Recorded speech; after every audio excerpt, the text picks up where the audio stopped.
Hello, good morning, everyone. You're most welcome to today's episode of the Market Snapshot. Uh, Today, you're joined by Nobert, and of course, I'm joining you live from Kampala. Those who are joining in from Uganda, you're most welcome. From Kenya, you're most welcome. And I'm happy to be with you guys today. So, we've been having quite an eventful week so far on the markets. Yes, of course, a few things have been relatively slow.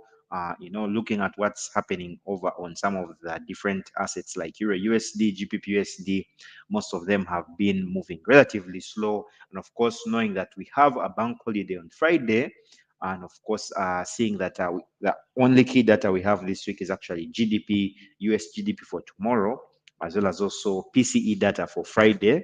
The markets are staying quite, I would say, range bound, choppy, with not that much, movements. So let's see essentially what is happening uh, over in the markets.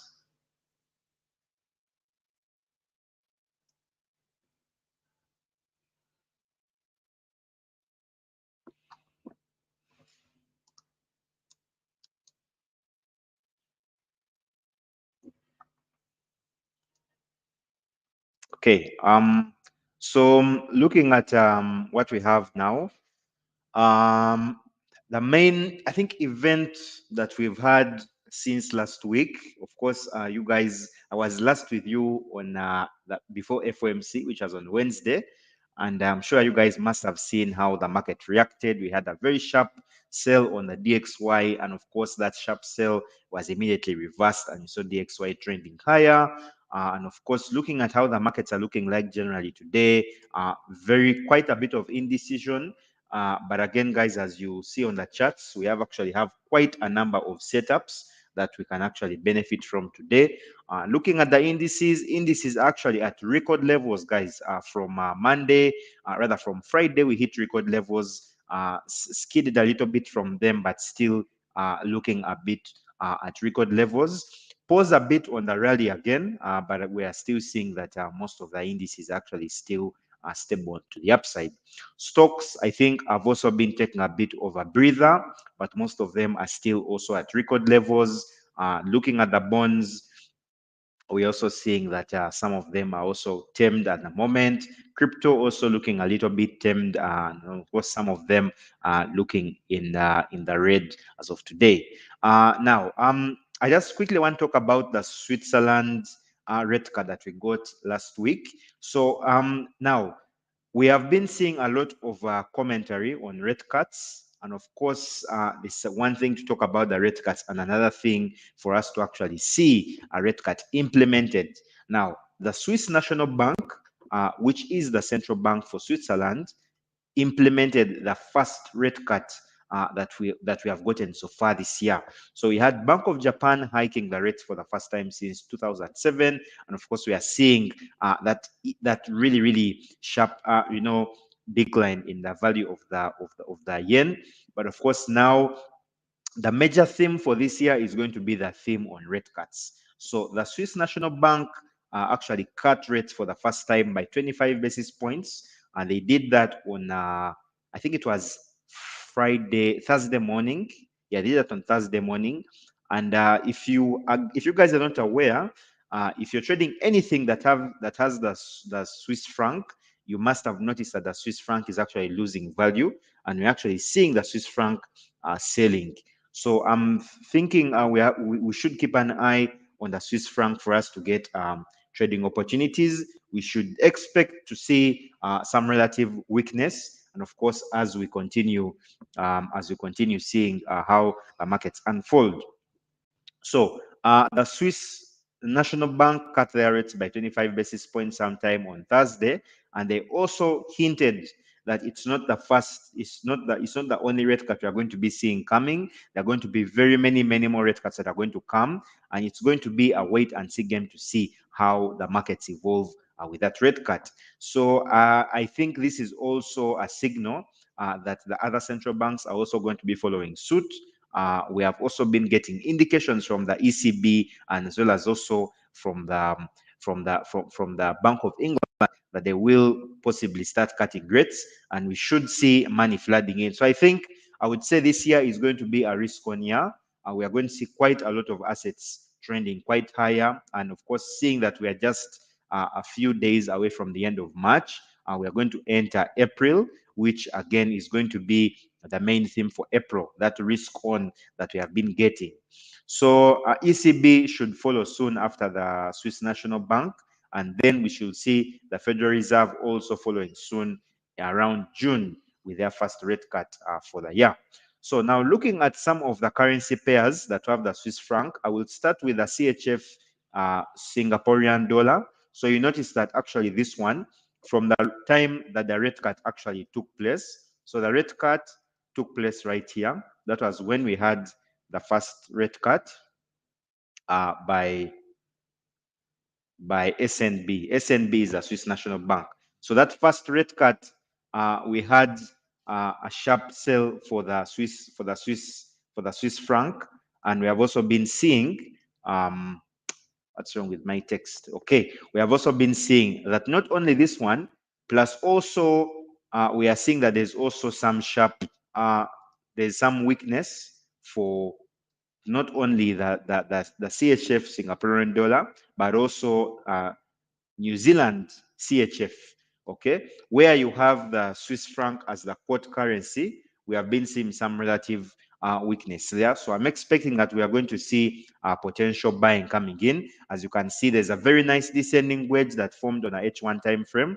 And you know, that descending wedge was followed by a sharp buy. So if you're pattern trader like myself, this again is a good opportunity to buy. And when you go to the MT5, you're going to see many more interesting setups. This is just one of them, and it's really just to tell us that you know, the market is essentially trying to price in that potential, you know, the likelihood that more rate cuts are coming. So I should be long on anything that has the Swiss franc as the quote currency. In your currency pairs, where the Swiss franc is the second currency, you need to be long on those currency pairs. And in your currency pairs, where the Swiss franc is the first currency, or the technical term we usually use is base currency, you need to be short on those pairs. So that's essentially what's been happening. Looking quickly at the DXY, DXY has actually held on to its gains. If you recall, we had a sharp sell from FOMC on the dollar index, and we immediately saw the dollar index reversing that move higher. And right now, the DXY is actually in some kind of a choppy move, but it is still looking bullish, and we should see it continuing to move higher. So looking at the calendar for today, today's calendar is, I would say, a little uninteresting since we don't have so many big events that are taking place today. And of course, the markets are also preparing themselves for tomorrow's GDP, US GDP release that is going to be coming out at about 3:30 p.m. East Africa time. And of course, that is really going to provide a lot of potential direction for the markets as we enter the Easter weekend. Now, looking through the calendar today, we don't really have that many events. I would say I think the main event that we might want to focus on is the crude oil inventories that actually are coming out at about 5:30, and before then we also have the SNB quarterly bulletin, which of course will give us some indications from the Swiss National Bank on how on likelihood of where they are likely to go within the next few you know, days and weeks to come. But from the SNB statement that was released when they cut their rates on Thursday last week, they indicated that they are going to be cutting rates progressively. So we should see further weakness for the Swiss franc, and it's going to be a very good opportunity for currency traders who are joining me for you guys to get some trading opportunities. Now, for crude oil inventories, they're going to be coming out at 5:30. And of course, it's a no-brainer. If you guys check on the oil price, you've noticed that it has actually been having a steady increase. We are seeing it currently right now trading at about $80 a barrel. That's on the US oil. Brent is trading at about $85 dollars a barrel. So the commodities have been on a steady uptrend, and of course, I think this has to do with Russia cutting back on its supply. We also expecting to see that demand, I think, has also intensified, and that, of course, is a premise for that increase in oil prices. Of course, it's a no-brainer that some of the different world economies have also been having a resurgence of inflation, also indicating to us that demand seems to have picked up, as we go ahead. So I think that's it really on the calendar. We don't really have that many events on the calendar, so we are going to cross over to the MT5 and look at the various setups that we have ready for us.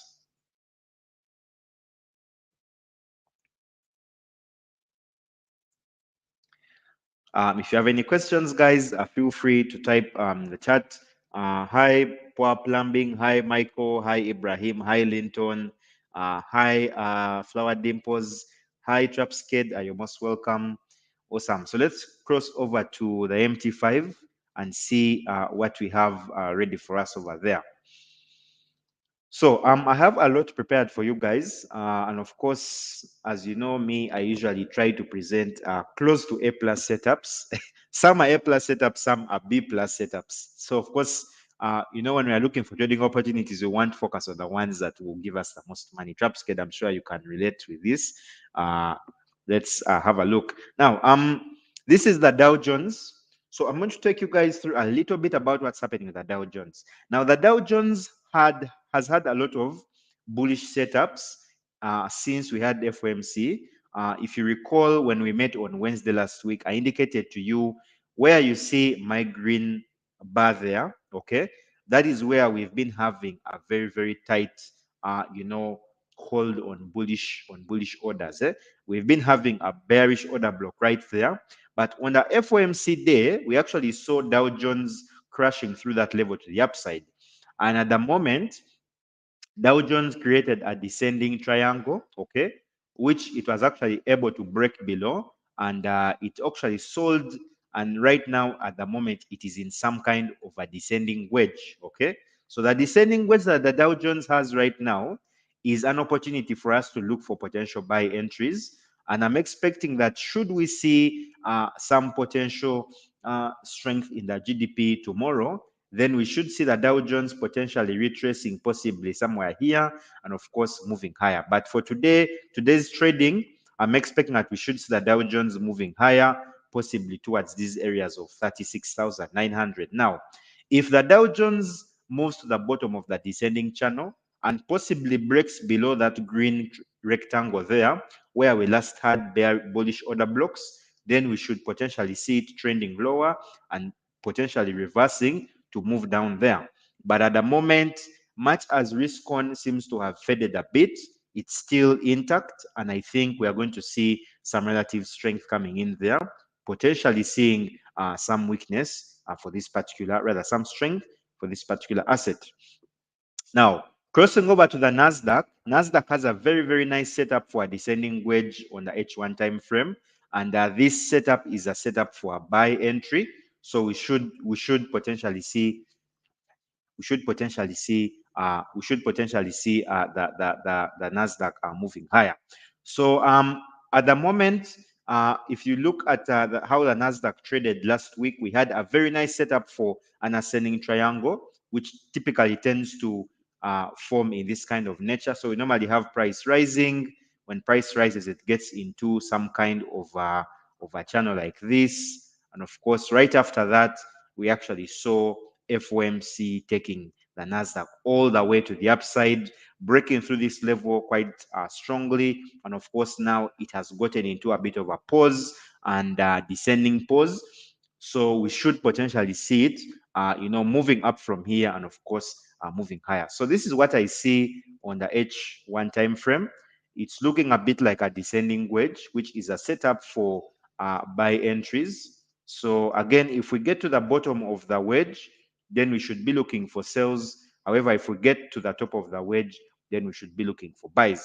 So at the moment, this is what I'm seeing for the Nasdaq, and I'm expecting that we should potentially see it moving higher, breaking through this level and continuing higher.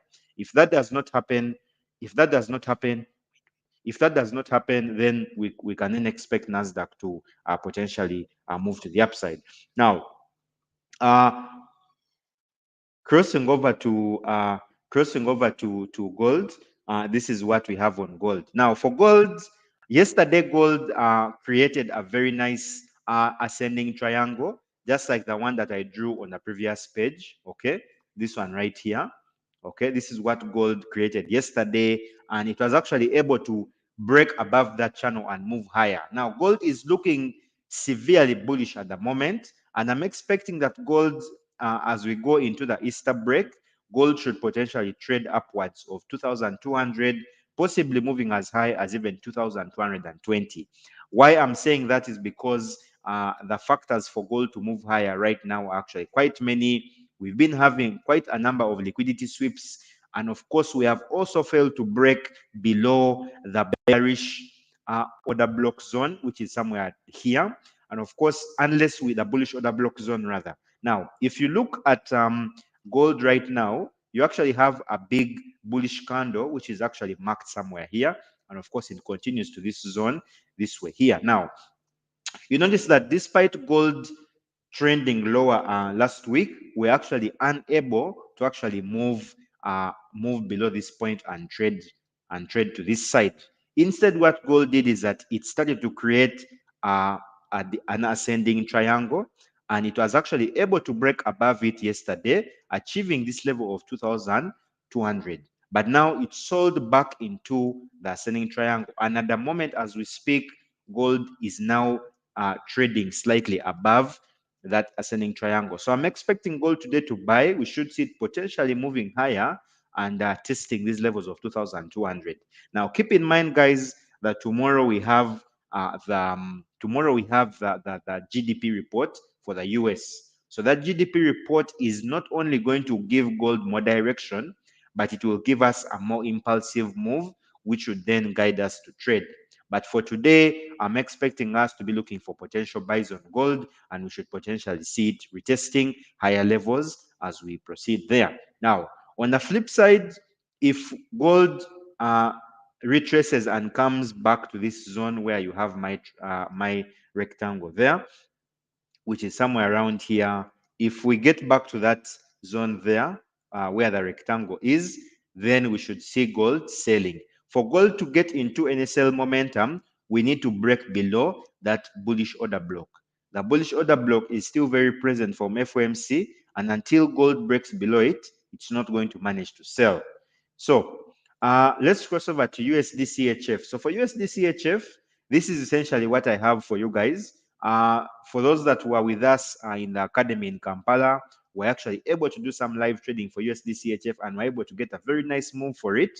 And of course, it was a fundamental trade merely because the SNB had cut rates. So now, if you look at your chart for USD CHF, you will notice that actually it is in a very, very strong uptrend on the H1 time frame. But not only that, you'll notice that actually right here, when we're actually able to have the rate cut, when the rate cut was announced, USD CHF actually jumped by as many as about 100 pips. We saw it moving higher, okay? And even after moving higher and seeing it pausing, okay, we're actually able to see it breaking and continuing to move higher. So at the moment, USD CHF is a strong buy, and what I can advise is you need to wait for the retracements and then you get into the buys, okay? When you get the retracement, then you get into the buys. But for now, I'm expecting some kind of a bullish momentum there, and we should see some strength, especially for this particular currency pair on the back of rate cuts. Now, if you go on the higher time frames, you'll notice that USD CHF is actually still very discounted. Looking that it's trading below its September 2023 levels, it still has a lot of potential to move higher, and we should see it trending as high as 91, 92 cents as you go into April, and possibly even as you go into the second half of the year. So That is essentially what I have with the high probability setups. However, we can just have a quick look at what's happening with GPP and Euro USD. Now, if you guys recall, when we last met on last Wednesday, I had told you guys that Euro USD has been in a descending channel from NFP. From the NFP of March, it was in a descending channel. So the descending channel is actually still holding at the moment, despite seeing that for some reason, Euro USD broke out of it on FOMC when we had that sharp buy, okay? And then it went back into the channel that was on Friday last week. Now, we are seeing a bit of bullish momentum for Euro USD, and at the moment, it looks like it wants to trend higher because we have a very nice setup for a descending wedge, which is again a setup for buys on Euro USD. So a descending wedge typically happens in a descending channel, and what normally happens with it is that price will break higher when it trades closer to the top of the descending line. So at the moment, this is what I'm expecting for Euro USD. If we manage to break above the line, then we should potentially see it going to trade towards this level here.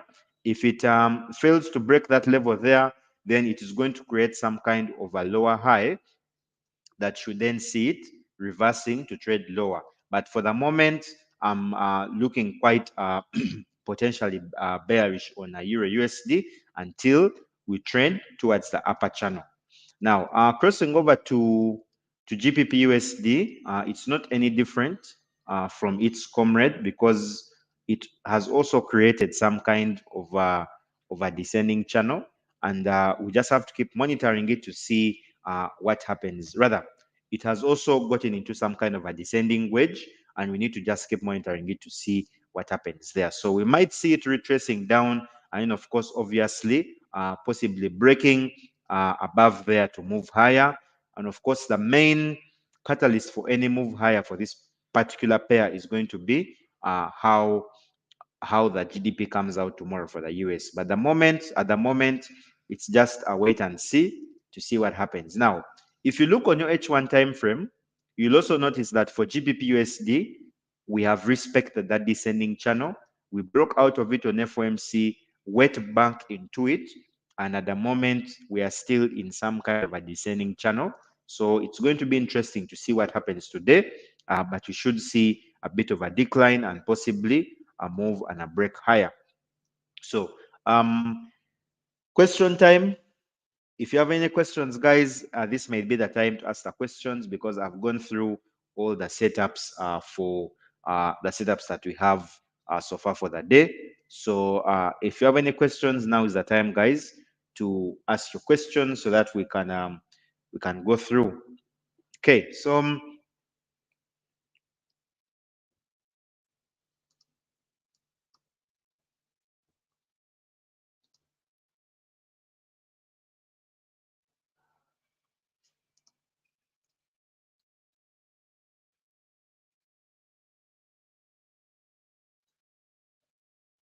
okay, so Martinez Zambia, you're saying USD JPY. Okay, so USD JPY. I don't know the last time I checked it out. I think it must have been a while ago. I don't have new analysis on it. My apologies. But it seems to be in a steady uptrend. Of course, the reason for that uh, has something to do with the expected stealth intervention by the Bank of Japan. So that's why we are seeing it range bound at the moment. But keep an eye on how it flats around those levels of 152. If we manage to break above 152, then we can expect it possibly to move higher and possibly see it trading as high as 152. But for now, I think it's really just a wait and see game. It's again was in a rising channel, broke above the rising channel, got into a some kind of a choppy pattern here, okay? But again, if you look closely on the H1 time frame, this is actually a rising, descending, ascending triangle, okay? So which means it's poised for a break higher, and we should see it possibly moving as high as 152, 144. and possibly trading close to these levels that we saw around November, I think November last year, around October last year. Yeah, so we should see it trading around these levels there.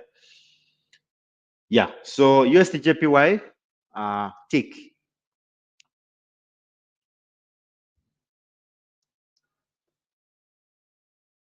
Okay, any other questions, guys?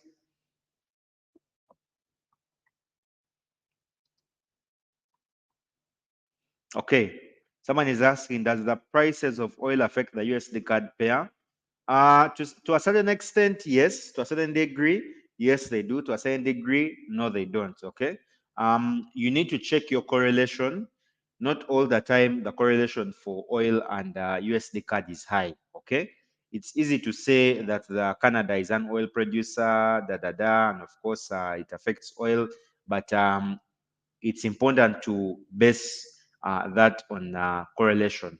At any given time, you need to determine what the degree of correlation is, okay? Because sometimes correlation wanes, it reduces, and usually you find that even when oil is rising, USD CAD will still be rising, okay? So you notice that if you check on USD CAD, it's actually right now in a steady uptrend, okay? However, when you look at the price of oil, the price of oil is rising. So that makes absolutely no sense, okay? If you're looking at it in terms of relationship between, you know, a rising oil price, if we're talking about the relationship between Canada and oil, a rising oil price should actually be bearish for the USD CAD. But if you're a price action trader, doesn't look like that because it's actually rising if you look at how it's moving at the moment. Yeah. So I hope that helps, Stripskid.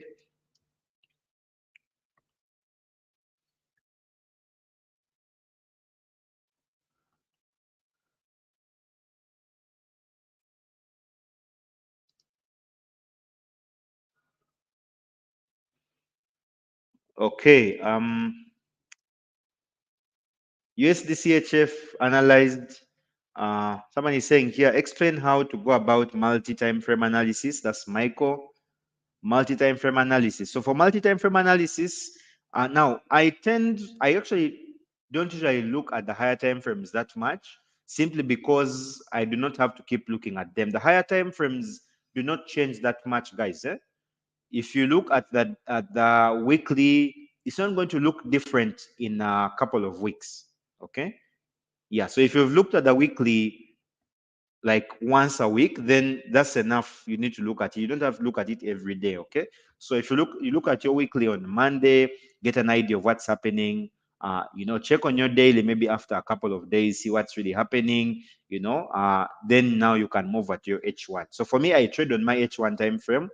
I do scalping on my M15 time frame, but I actually make setups on my H1 time frame, and that has allowed me to at least be consistent with my trading and my performance to stay quite stable with my trading. Okay. Someone you're saying any possibility for gold to reach 2,200? Without a doubt, yes, gold can reach 2,200 again. Uh, if you're a price action trader, you can essentially see what is happening with gold. Uh, it's looking quite steady, bullish, but of course it has paused a little bit. Keep in mind, guys, that we have a bank holiday on Friday. Okay, so what that means is that market players are going to start cutting back on their speculative positions as you go into the weekend, and of course as people go into Easter. So I don't expect gold to do much between now and then, but we should see it possibly retesting 2,200. But for it to retest it, it needs to first breach its previous high, which it tested around 2,199, which will then open up for 2,200. Should we expect rate cuts happening soon for the card as per the BOC deputy chair's speech yesterday? Okay, so if they mentioned that they're looking into rate cuts, it's one thing, yes, but for the rate cut to actually happen is another thing. Okay, so until we see the rate cuts, then we can't be certain yet. Now, if there were comments from the BOC deputy chair yesterday, that they are potentially looking at cutting rates soon enough, then it's a no-brainer that we are going to see some weakness for the Canadian dollar. Of course, if you just look at the USD card at the moment, you notice that it's actually trading quite bullish right now, indicating that traders are expecting, we are likely expecting that we're going to see some bearish momentum there that should then open doors for it to trade possibly towards 136, 136 500, 136 400 on the back of the expected rate cuts. Okay, Brian, USDJPY, I think I had a look at it. Hello, Apollo. It's been a minute. How have you been doing? Oh, before we go to Apollo, Lamik, you're saying how many oil assets do we have on MT5 for trading? So to look at the oil assets, just simply come to your symbols, and of course, you just search for them from here. So when you get to your symbols, you just simply click CFD oil 2. Okay, so CFD oil 2 will relieve to you all 4 different assets. 2 of them, of course, wait. Actually, 4 of them, no, these are the futures. These are the futures. We have 4 futures for WTI futures with the April expiry. And then, of course, we have Brent expiry for 27th of March. That's actually expiring today. This one's expiring today. Then we also have Brent expiries, futures expiring on the 29th of April. And of course, we have the WTI futures expiring on the 16th of May.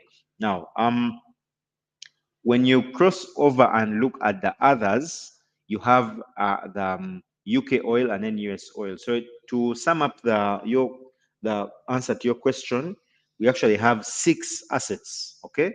4 futures, and then of course 2, two that are not futures but are rolling CFDs, meaning that they do not have expiries. And of course, you'll just be charged a swap for holding those positions for long. Okay, so I hope that question, I hope that has helped to answer. I hope that has helped to answer your question on the oil assets.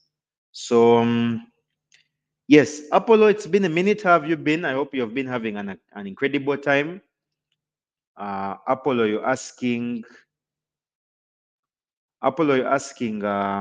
Let's see. You're saying, "Hello, NK. How do you interpret the Fred dot plot and how to project how many rate cuts? How again interpret the economic projections for the dot plot? You check whether the plots have changed. Okay, for the rate cuts that are expected for by the different FOMC members. So now the thing is that I don't have access to the dot plot. So I'll just tell you how to interpret it. Okay, so if you have less dots, okay, going into the future, it means that the members are actually expecting they're expecting that we're going to see less rate cuts. So, but we saw that actually the rate cuts for December stayed the same, okay? And we're expecting that by about 2025, we should see them getting more aggressive with their rate cuts. Now, the other thing that I can also advise Apollo is you can keep an eye on the CME Fed Watch tool, because it can actually show you the level of probability. Going into the June meeting, we are seeing that actually the rate cut for the first rate cut is going to happen around June. That's why we see that the percentage for probability for a rate cut reduces from the target range that it's in of about 5.25 to 5.5 to about 5.5% to about 5.25, meaning that the first rate cut is going to happen around June. Now, for economic projections, I normally tend to read the statement to see what essentially is happening with the what's happening with the economic projections. But I also listen into the conference. Okay, so the conference, essentially what I'll do is that I break down the economic comments by Powell into three ways. First, I'll look at inflation, then I will look at employment, and then I will look at the growth, and then I'll also look at other important key elements under those things, like wage growth, inflation. Then I'll also wait to see what Powell is commenting about the financial conditions. That gives me a feel essentially of what is likely happening, and what, of course, the FOMC is expecting as you go into the conference. Yeah, so that's essentially what I do in a nutshell. Ibrahim Kakoza, you're saying, also remind me on the correlation website you shared last time. The correlation website I use is on my FX book. Okay, so on my FX book, you just search for correlation table, and then you will also be able to put the percentages for the correlation. So if you're looking to trade using correlation, you need to put negative 90 so that it can show you currency pairs that are negatively correlated, strongly negatively correlated, and then above 90 is currencies um, that are strongly positively correlated. So that's how I normally use the table. Let's see. Thomas Machuma is saying, could you talk about fair value gap analysis kindly? Which best indicators would you recommend? Now, I don't use FVG on my MT5. However, when you go on your trading view, there is an indicator called volume imbalances. Okay, so it will allow you to, it will show you where there's an imbalance that has been created. I also was able to cover fair value gaps in a topic that I handled on YouTube called liquidity voids. Okay, so there is a relationship between volume imbalances and the fair value gaps. Okay, so the fair value gap is normally created whenever you have an imbalance. Okay, so sometimes the imbalance will create a very big gap on the chart, but you have to make sure that you're keeping in sync with essentially what is happening on your price action. So for instance, when you come on like the when you come on like let's say US30 for instance, so US30 right now has a lot of FVGs. Okay, but you notice that the imbalance that it's actually having is very, very strong, right? Especially this one here that I have marked here. Okay, so now what I do is that I will normally first go on a higher time frame like the daily, and when I go on the daily, I'll just see really how big those imbalances are looking like. Okay, so you notice that right now the fair value gap that you have on the Dow is actually this one right here. Okay, so when we had that break of structure around this level here, that was around the level of 39,300 on a Dow. We saw the market rallying quite substantially and achieving that level of 39,900. So the gap before we moved down here was actually all this. Okay, it was all this right here.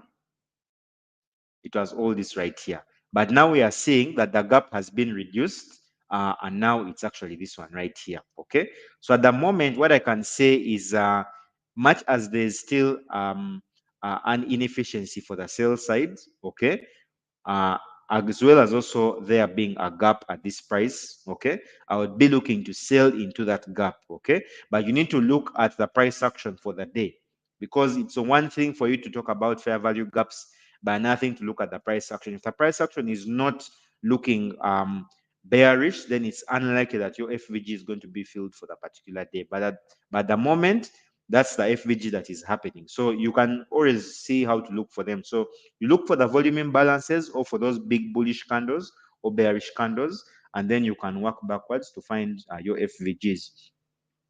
Okay, John Reno, you're saying I didn't hear you comment on AUD/USD. Now, AUD/USD, I don't have any setup, guys.